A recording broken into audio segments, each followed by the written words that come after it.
Hermano, vamos a continuar con la serie escatológica. Como bien recuerden, vamos a conectar, porque voy a tratar de que se conecte en algún sentido, con la predicación pasada. La predicación pasada estuvimos analizando la atadura de Satanás y todas sus implicaciones. Estuvimos viendo por la Escritura que Cristo mismo enseñó que en su tiempo, en su ministerio terrenal, aquí en la tierra, ya Él había atado al diablo. O sea, el diablo está atado desde el ministerio terrenal de Cristo.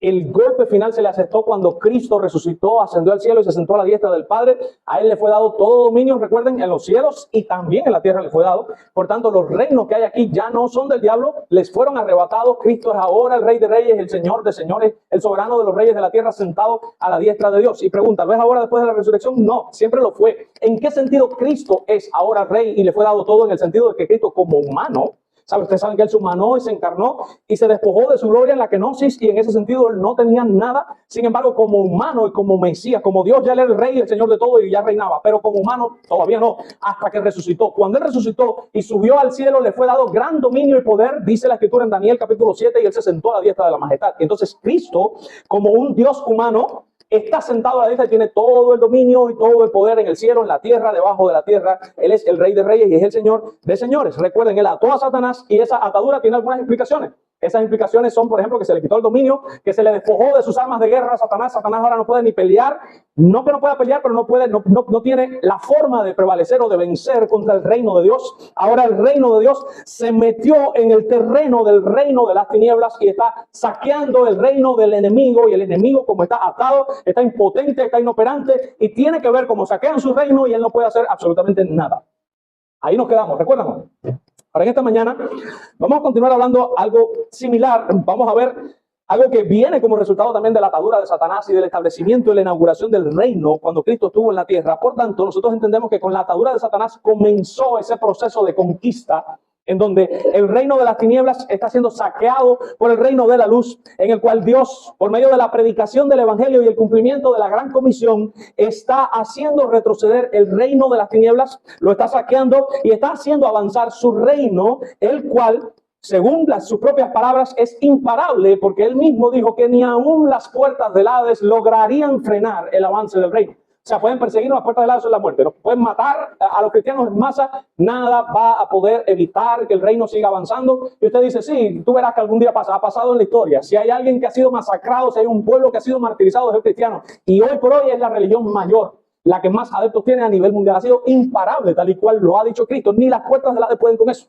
Por tanto, esto es una guerra en la cual la victoria está segura, pero hay que guerrear, hay que avanzar. Por tanto, en primer lugar, debemos señalar algo que nosotros creemos y que lo di a entender en la predicación pasada, pero ahora lo voy a aseverar ya de una manera explícita. Nosotros creemos en lo que se llama en la teología como una escatología inaugurada. ¿Qué significa esto? Que cuando Cristo estuvo en la tierra, cuando Cristo estuvo aquí encarnado y cuando comenzó su ministerio, ahí se conoce como que el reino ya fue inaugurado. O sea, ustedes saben que los dispensacionales están esperando por el reino de Cristo, pero ellos miran al reino allá en el futuro, cuando Cristo venga en el milenio y acabe con el anticristo y acabe con el falso profeta y establezca el reino milenial, y lo están viendo allá en el futuro. Nosotros entendemos que no, que el reino ya está aquí, y no es que lo entendemos, es que el propio Cristo lo dijo, que el reino ya estaba entre nosotros. Vamos a buscar en Lucas, sin irnos de Mateo, recuerden que estamos en Mateo, pero vamos a buscar Lucas capítulo 17 y vamos a leer los versículos del 22 al 24.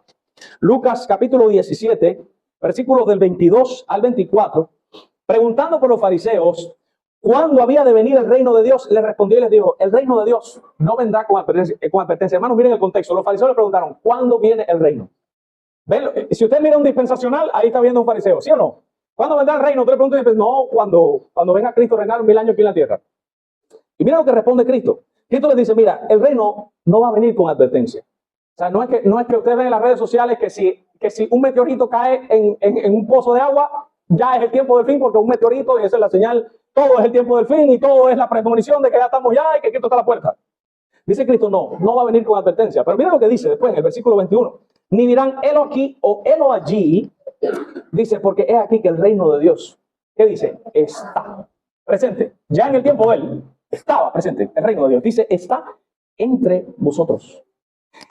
De hecho, Jesús mismo en Marcos capítulo 1, versículo 14, si mal no recuerdo, dice que salió a predicar por las aldeas y decía, el reino de los cielos se ha acercado. Ya él lo dijo, está aquí el reino. ¿Y qué decía? Por tanto, es la consecuencia, causa y efecto. El reino está aquí. ¿Qué es lo que tienen que hacer para entrar al reino? Arrepentidos y creer.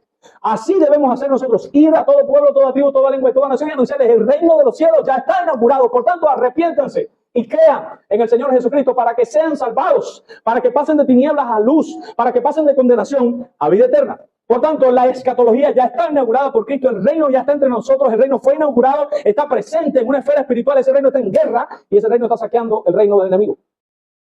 Ahora bien, vamos a mirar, según las enseñanzas de Cristo, pues ya sabemos que el reino está. Me pregunta, ¿alguien tiene duda de que el reino está? Estamos todos seguros de que está el reino, ¿verdad? Ya está el reino aquí entre nosotros. Ahora vamos a ver cómo Jesús describió ese reino. Ya sabemos que el reino está. Ahora vamos a ver cómo es el reino. ¿Qué pasa en el reino? ¿Cómo avanza el reino? ¿Hasta qué punto llegará ese avance? ¿Cómo se extiende? Pero vamos a ver a través de las enseñanzas de Cristo. Ustedes saben que Cristo, como buen judío y como buen rabino, enseñaba con ilustraciones, con las parábolas.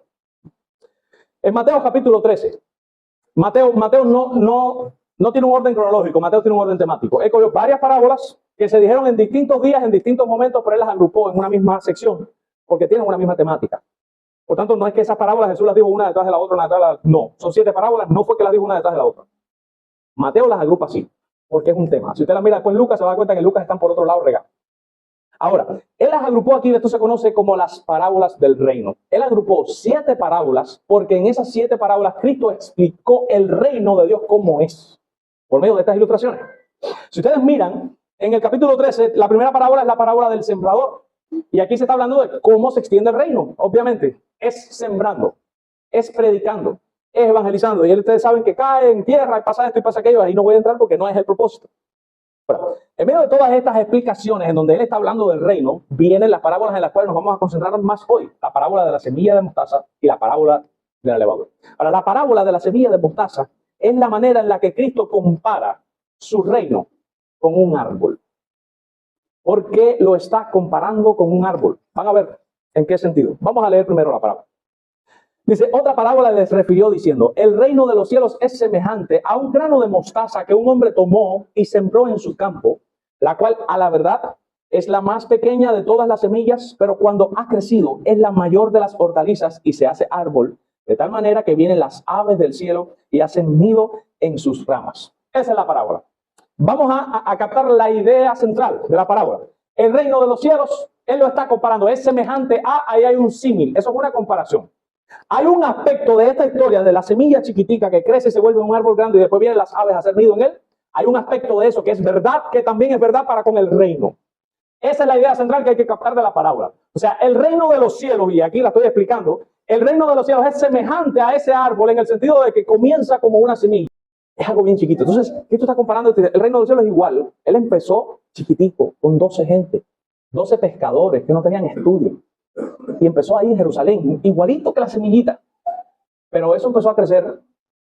Y esto está creciendo, y esto va a seguir creciendo, y va a llegar un punto en que se va a volver el árbol más grande de todos los árboles que hay. Ojo con eso, atención, porque ahí está la clave. Esto va a llegar a crecer hasta el punto que va a ser el refugio de animales. Las aves van a venir y van a hacer sus nidos. Ubíquese en un ave, que usted encuentre un árbol bueno, grande, frondoso, fuerte, y usted establezca su nido ahí. ¿Qué usted entiende de ahí? Usted entiende que ha encontrado seguridad. ¿Lo ven? Este reino es ínfimo ahora, pero esto va a llegar a crecer a tal punto que es el que va a cobijar y dar seguridad a mucha gente. Hasta ahí esa es la idea central. Ahora, gracias a Dios, como tenemos los evangelios sinópticos, este mismo pasaje está en otro evangelio y lo podemos entender mejor todavía. Así que vamos a Marcos, capítulo 4, y vamos a leer desde el 26 al 32. Marcos, capítulo 4, desde el versículo 26 hasta el 32. Miren a Jesús hablando y dice, decía además, así es el reino de los cielos, así es el reino de Dios. Como cuando un hombre echa semilla en la tierra y duerme y se levanta de noche y de día y la semilla brota y crece sin que él sepa cómo, porque de suyo lleva fruto la tierra, primero hierba, luego espiga, después grano lleno de la espiga y cuando el fruto está maduro enseguida se mete la hoz porque la siega ha llegado. Y vuelve entonces la parábola, decía esto también, ¿a qué haremos semejante el reino de Dios? ¿O con qué parábola lo compararemos? Es como el grano de mostaza que cuando se siembra en la tierra es la más pequeña de todas las semillas que hay en la tierra, pero después de sembrado crece y se hace la mayor de todas las hortalizas y echa grandes ramas. De tal manera que las aves del cielo pueden morar bajo su sombra. Tenemos la parábola, ¿no? Lo distinto en este sentido es que Marcos dio un preámbulo de la parábola. Y el preámbulo está en los versículos del 26 al 29, y eso es lo que vamos a analizar ahora. Dice Jesús que el reino de los cielos es así. Dice, así es el reino de los cielos. Y miren ahora. Dice, como cuando un hombre echa la semilla en la tierra. Ahora, dice que el hombre duerme y se levanta. O sea, pasan los días, es la idea. La noche y el día. Hay una sucesión de días y noches. Va pasando el tiempo, dice, de noche y de día. Dice, la semilla brota y crece. Y miren la frase. Sin que él sepa cómo. ¿Qué está diciendo Cristo? A medida que pasa el tiempo, los días y las noches, esta semillita del reino que parece inofensiva, esto va a ir creciendo. Y humanamente no se va a entender cómo es que crece el reino.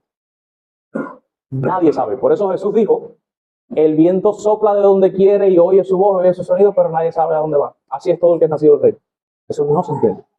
Eso es algo del Señor nada más. Ahora noten esto. Dice el versículo 28.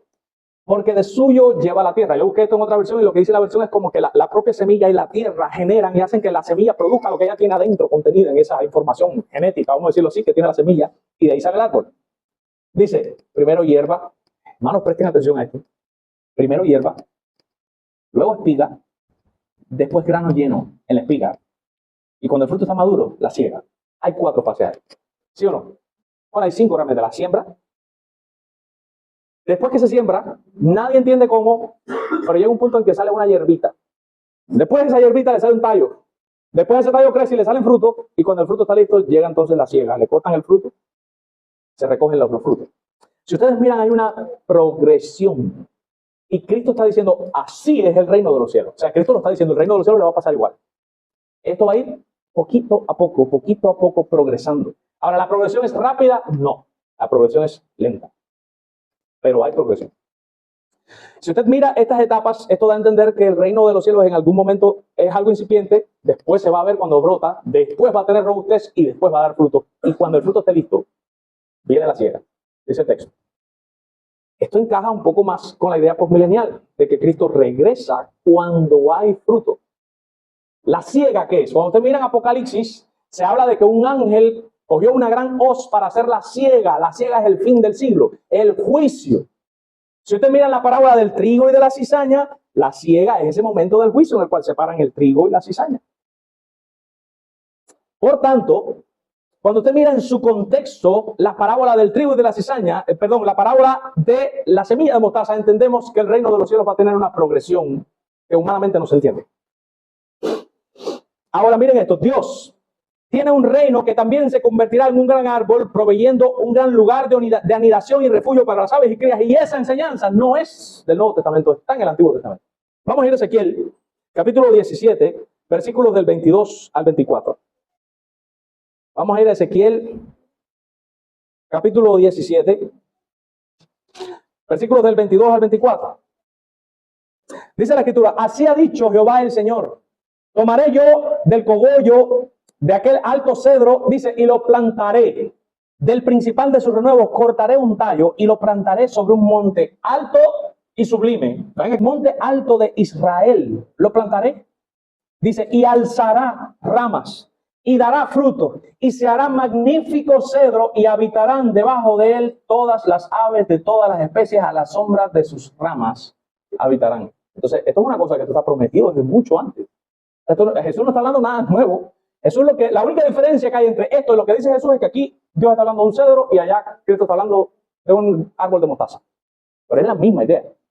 Sigue diciendo el texto, y sabrán todos los árboles del campo que yo, Jehová, abatí el árbol sublime, levanté el árbol bajo, hice secar el árbol verde e hice reverdecer el árbol seco. Yo, Jehová, lo he dicho, y miren cómo termina. Yo lo haré.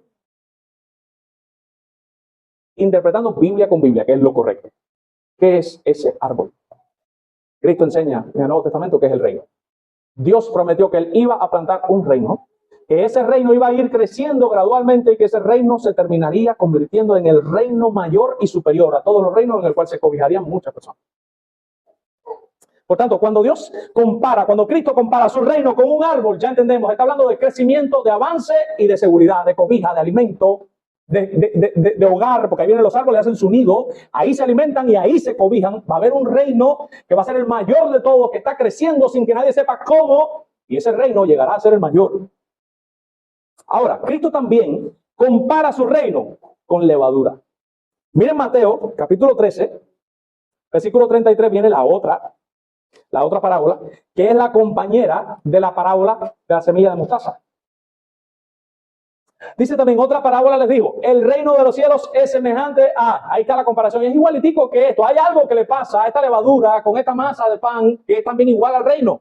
Dice, el reino de los cielos es semejante a la levadura que tomó una mujer y la escondió en 3 medidas de harina hasta que todo fue leudado. Hermanos, miren el texto. Y voy a decirle una vez más, no está hablando ni siquiera un apóstol, está hablando Cristo.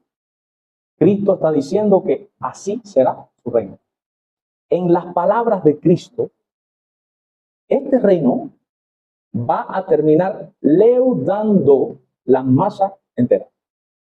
Dice un comentarista respecto a esto. Dice, Jesús está aquí describiendo el doble crecimiento de la iglesia. Mira, en la de la mostaza, el desarrollo, se ve el desarrollo externo de la iglesia. O sea, ves cómo la iglesia va creciendo, dice, como algo que se ve, tangible. El árbol está creciendo, el árbol está echando ramas muy grandes, las aves están anidando en él, es algo que se ve. Ahora dice, sin embargo, en el de la levadura, el crecimiento es interior.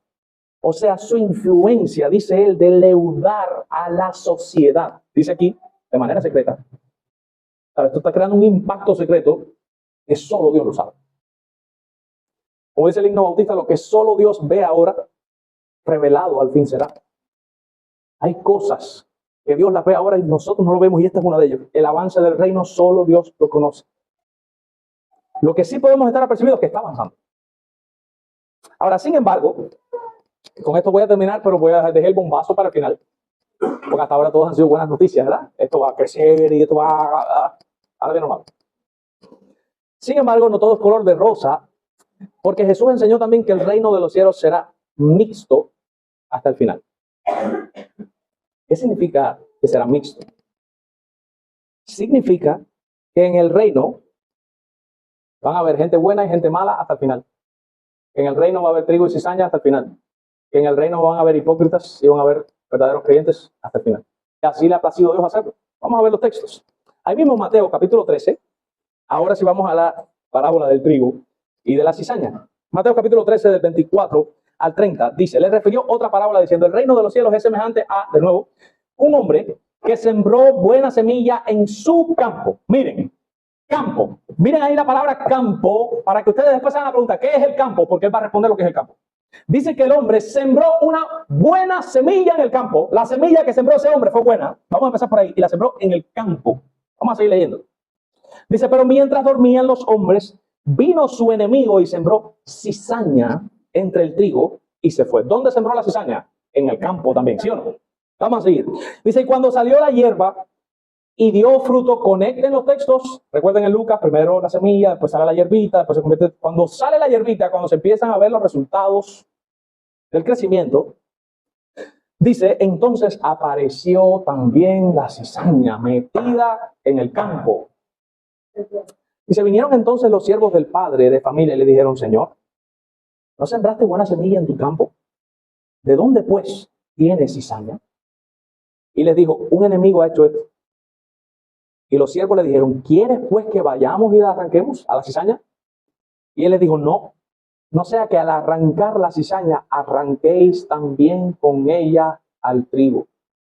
Y ahí es la razón por la cual el reino será mixto.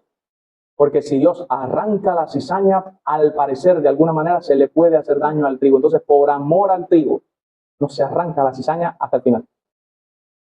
Sigue el texto, dejad crecer, miren esto, dejen crecer juntamente lo uno con lo otro hasta la siega. Dice, y el tiempo de la siega, yo diré a los segadores, recojan primero la cizaña y atadla en manojo para quemarla, pero recoger el trigo en mi granero. Ahora, lo mejor del caso es que nosotros tenemos que Cristo explicó, él mismo explicó la parábola. Vamos a leer la explicación que Cristo da, está ahí mismo, en Mateo capítulo 13, del 36 al 43. Dice, entonces, despedida la gente, entró Jesús a la casa y acercándose a él sus discípulos le dijeron, explícanos la parábola de la cizaña del campo. Le preguntaron, vamos, que me quedé en el aire. ¿Qué pasó ahí? Le responde Jesús y le dice, el que siembra la buena semilla es el Hijo del Hombre, es Cristo. Cristo es el que siembra la buena semilla. Miren esto, el Hijo del Hombre, inaugurando el reino, ubiquen, aten texto con texto y pónganlo todo en una misma idea. Él vino a inaugurar el reino, ¿sí o no? Él está predicando el reino y él está sembrando buena semilla en ese reino que está instaurando, inaugurando aquí en la tierra. Ya está entre nosotros el reino. Cristo es el Hijo del Hombre que está sembrando la buena semilla. Dice el texto, el campo, ¿qué es? El campo del mundo. Esto está diciendo que Cristo está sembrando la buena semilla no solamente en Jerusalén, la está sembrando en todas partes del mundo. Lo cual te está diciendo que la extensión del reino es mundial, no está concentrada en una nación. Por eso nosotros ven por qué el dispensacionalismo no encaja en la misma Biblia, en la propia escatología de Cristo. El dispensacionalismo se queda, no entra ahí. El dispensacionalista dice, sí, el reino es en Jerusalén. Dios está diciendo, no, el campo no es Jerusalén, el campo es el mundo. El reino va a estar en todas partes del mundo. Sigue diciendo, la buena semilla son los hijos del reino. Ahí están los verdaderos convertidos, la iglesia invisible, para decírselo teológicamente. Dice, y la cizaña son los hijos del malo. Dice, el enemigo que la sembró es el diablo. Y la siega es el fin del siglo y los segadores son los ángeles. De manera que como se arranca la cizaña y se quema en el fuego, así será en el fin de este siglo. Enviará el Hijo del Hombre a sus ángeles y recogerá de su, miren el texto, de su reino. ¿Cuál es el reino? El campo. ¿Cuál es el campo? El mundo. Recogerá de su reino a todos los que sirven de tropiezo y a los que hacen iniquidad y los echará en el horno de fuego. Allí será el lloro y el crujir de dientes. Dice, entonces los justos resplandecerán como el sol en el reino de su Padre, y el que tiene oídos para oír. Oiga, dice el texto. ¿Qué significa esto?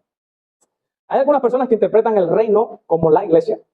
Hay otros que interpretan el reino como el mundo en sentido general. Si lo interpretas como el mundo, tendrías que concluir entonces que va a haber siempre gente buena y gente mala en el mundo. O sea, el mundo entero no se va a cristianizar completamente. O sea, todo el mundo no va a ser cristiano. Van a haber gente mala. Aunque el reino de Dios termine prevaleciendo, imperando, sean más los cristianos, pero siempre va a haber gente mala. Hay otros que lo aplican a la iglesia y dicen, no, esto se está refiriendo a la iglesia, y en la iglesia siempre va a haber gente impía y gente de verdad convertida. Yo en lo personal creo que, me parece que son los dos. Creo que hasta el fin de la siega va a haber en este mundo gente buena y gente mala. Y creo que hasta el fin de la siega en la iglesia va a haber gente convertida y gente inconversa. Ahora, con respecto a la gente inconversa, yo quiero que ustedes noten lo que dice el texto. Las puso el diablo. Si la interpretación es correcta y también se está refiriendo a la iglesia, eso significa que el diablo, escuchen esto, el diablo trae gente inconversa a la iglesia y las pone en la iglesia para hacer daño a la iglesia. Si usted mira lo que Jesús enseñó, eso significaría, para aplicarlo a esta iglesia, que en esta iglesia hay gente que las trajo Dios, pero que en esta iglesia hay gente también que las trajo Dios y que están aquí para hacer daño. Eso significa también que no podemos arrancar, miren esto, ¿qué clase de problema? A menos obviamente que haga una cosa escandalosa, pero así ya, porque yo entiendo que tú eres inconverso. No, porque uno no sabe, y hay gente que parece que sí y no, y hay gente que parece que no y sí. Eso nada más lo sabe el Señor, el reino avanza invisiblemente. Nadie sabe a ciencia cierta quién está convertido y quién no. Uno se imagina por los frutos, me parece que los frutos de esta persona me parecen indicar que sí, pero eso solo lo sabe el Señor. Eso significa que no podemos arrancar a la cizaña así a priori. No hay que ser paciente y sabio, y saber lidiar hasta la siega. Esto siempre lo vamos a tener. Para todas las personas que están aquí que no son cristianos. Una de las acusaciones reales y certeras que utilizan los inconversos de la iglesia es que la iglesia está llena de hipócritas. Yo les voy a responder a esa pregunta. Sí, tienen toda la razón del mundo. La iglesia está llena de hipócritas. Y les voy a decir lo peor del caso, seguirá así hasta el día del juicio final, en las propias palabras de Cristo. Ahora, no importa si la iglesia está llena de hipócritas o no. Usted no viene aquí porque está admirado de las personas. Si usted viene aquí a este lugar es porque usted está admirado de Cristo. La razón por la cual usted debe venir aquí es porque usted ha sentido necesidad de buscar de Jesús, no para saber si la gente es buena o mala. Porque sí se va a encontrar gente hipócrita aquí. Sí se la va a encontrar. Y si viene mirando eso, ni venga, porque aquí hay gente impía. En todas las iglesias hay gente impía. Y hay muchos pastores que se dicen pastores y son hijos del diablo y están predicando cosas malas y otros que están fingiendo. Entonces sí, hay gente hipócrita. Pero usted no es eso por lo que viene. Usted viene porque viene buscando al que de verdad no es hipócrita. Si viene mirando a los hombres se va a decepcionar porque es inevitable que haya hipocresía y gente impía en la iglesia porque el diablo los planta. El diablo trae la cizaña y la pone. Ahora miren El equivalente de esa parábola es la parábola de la red. Se lo dije que eso está casado ahí, que hay un quiasma, hay una estructura quiasmática. Miren la red, versículo 47. Dice, asimismo, el reino de los cielos es semejante a una red que echada en el mar, miren esto, recoge toda clase de peces. Y una vez llena, la sacan a la orilla y sentados recogen lo bueno en cestas y a lo malo lo echan fuera. Y regresan a la misma idea. Así será al fin del siglo. ¿Cuándo se van a ir los hipócritas de la segunda? Al fin del siglo, en el día del juicio final. Mientras no haya el juicio final, ahí lo vas a tener al lado tuyo cantando. Y lo tienes que soportar. Saldrán los ángeles y apartarán a los malos de entre los justos y los echarán en un horno de fuego y allí será el lloro y el crujir de dientes. Ven que la red es el reino que va recogiendo gente, va recogiendo peces, peces buenos y peces malos también. Mi hermano, esto es algo que nos debe poner a temblar, porque hay muchas personas que creen que porque ya están aquí, no, eso no es para mí, yo estoy seguro, yo estoy en Cristo. Este tipo de texto nos tiene que poner a temblar, porque cuando una persona está perdida, no se da cuenta que está perdida. Por tanto, dice la Escritura que engañoso es el corazón y perverso. Tú no confíes en que a ti te parece que tú eres salvo. Por eso dice la Escritura, sed firmes en vuestra vocación. Dice la Escritura que nosotros tenemos que ocuparnos de nuestra salvación con temor y temblor. Dice la Escritura, escudriñaos y examinaos a vosotros mismos a ver si estáis en la fe. Eso nos tiene que poner a temblar, porque el hecho de estar aquí no significa, ya así de primera, que estamos en el reino. Porque Jesús nos está enseñando que el reino va atrapando peces buenos y peces malos. Y que en el campo él pone el trigo, pero viene el diablo y pone cizaña también. Aquí hay gente del diablo. Por tanto, mis hermanos, a modo de conclusión, el reino de los cielos, como el diablo está atado, está avanzando. Está saqueando el reino del mal. Está trayendo gente. Está creciendo. Jesús nos enseñó que ese reino se va a extender. Ese reino va a ser muy grande. Ese reino va a tener ramas y las aves van a venir a cobijarse debajo de él. Este reino terminará primando. Pero este reino visiblemente va a extenderse a través de gente buena y gente mala. Y también invisiblemente, de una manera en que nosotros no entendemos cuál levadura va a ir leudando poco a poco la masa hasta que leude la masa entera. Ahora, el simple hecho de que leude la masa entera no significa que todo el mundo va a estar convertido. Por eso es que el texto dice que en los últimos tiempos habrá gente burladora, gente impía. Eso encaja también con esto, porque es que el reino está compuesto de trigo y cizaña. Amadores de sí mismos, vanagloriosos, avaros, impíos. Pero eso lo enseña y tenemos que tener cuidado. Y este reino es un reino mixto. Por tanto, el reino avanza, pero la consumación del reino es lo que terminará revelando quién es. Si tú estás aquí en esta mañana y tú no tienes al Señor, déjame darte la buena noticia dentro de la mala noticia. La mala noticia creo que ya te la di. Aquí hay gente hipócrita. Yo mismo puedo ser un hipócrita y tú no lo sabes. Él no puede confiarse de nadie. Enseñanza número 1 que le doy a toda la iglesia: maldito el varón que confía en el hombre. No confíe en ningún ser humano, solamente en Cristo, que es el único que no defrauda a nadie. Aquí hay gente hipócrita. Si tú estás aquí y no eres cristiano. Pero aquí hay gente buena también. Aquí hay gente que está convertida de verdad. Aquí hay semilla que cayó en la tierra y dio fruto a 30, a 60 y a 100 por uno. Aquí hay gente que ama al Señor de verdad y está convertida. Aquí hay gente que ha experimentado el poder transformador de Dios por medio de su Santo Espíritu. Y ese poder, dice la Escritura, que está a disposición de todos aquellos que crean y que se arrepientan. Por tanto, si tú estás aquí esta mañana y tú crees que no tienes esperanza, es verdad, no tienes ninguna, no pongas tu esperanza en ti, no puedes cambiar. Solo Dios te puede transformar. Por tanto, corre a Cristo en arrepentimiento y fe, cree en Él, deposita en Él todas tus cargas y confía. Él es el que te va a transformar, tú no vas a poder. Esa supereminente grandeza del poder, dice la Escritura, que operó en Cristo para resucitarlo de entre los muertos, es la que opera, dice Pablo, en nosotros los creyentes. Por tanto, crea en el Señor Jesucristo y arrepiéntase, para que usted sea trasladado del reino de las tinieblas al reino de la luz. Y aunque estemos rodeados de cizaña, en el día del juicio Dios terminará separándonos de la cizaña y quemará la cizaña en el fuego y pondrá el trigo con él en su granero con él y estaremos con él para siempre. La pregunta para ti, si no eres cristiano: ¿qué tú eres? ¿Tú eres trigo o tú eres cizaña? Y debemos temblar con esa pregunta. Debemos pedirle a Dios que nos transforme, que nos cambie, que nos haga trigo. Mis hermanos, ¿cómo tú sabes si tú eres trigo o tú eres cizaña? Jesús lo dijo, comparándonos con un árbol.